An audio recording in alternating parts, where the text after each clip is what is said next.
Good evening. It's Mike. It's February 21st, 2009. This morning I made a little video about taxation and what happens to your tax money and where it actually goes, which apparently was a shock to some people. Well, it's true. And one of the things that I always do is I always find information to back up what I'm saying. Everything I talk about has something behind it that backs it up. Which is why, unfortunately, I won't be doing too many videos on UFO sightings in Canada, although there have been a marked increase in them. Who knows?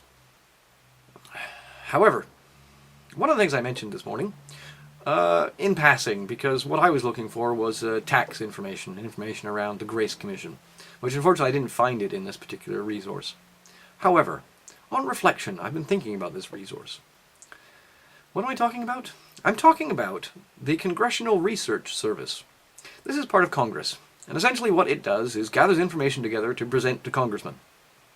And it gathers information on all kinds of different things. Well, someone just leaked the entire library going back to 1990 to Wikileaks. It's completely up to date. It was released to Wikileaks beginning of February. Put up on their website February 8th, I think. There's over 127,000 pages of information in here on pretty much anything that matters to Congress in the United States. Now, for instance, I've downloaded, and I'm looking at right now, a document on the definition of the word terrorism as it exists within legislation within the United States. Every instance of terrorism and terrorist listed off, nice simple form. This would take weeks and weeks and weeks of digging to try to find. And there it is, all in one place.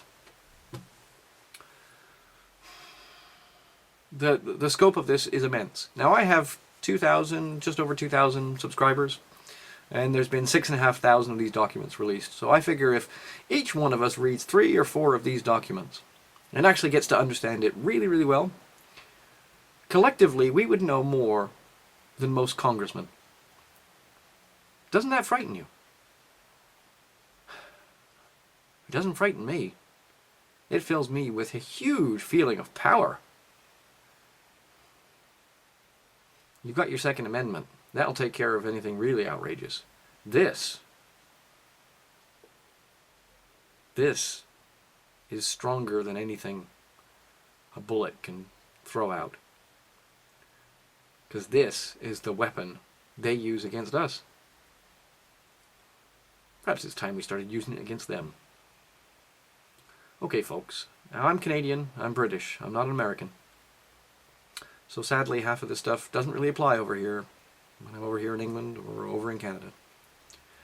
But when you're in the States, you Americans there, you better start gathering this information up and thinking about it. Peace, love, understanding. They've just dumped the mother lode of all the knowledge right in our laps. Go run with it, folks. Bye.